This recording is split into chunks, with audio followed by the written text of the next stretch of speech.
Nay, may ulam na tayo? Nay, may ulam na tayo? Ay, yun. May pagkagamitan kayo ng niyog? Nay? Ay, akin na lang ho. Yo, tama-tama. May eco bag.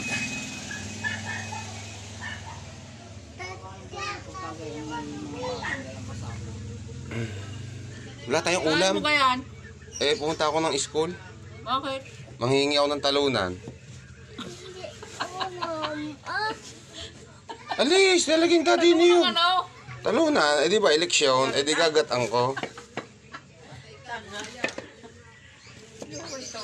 Mura ka ng ano.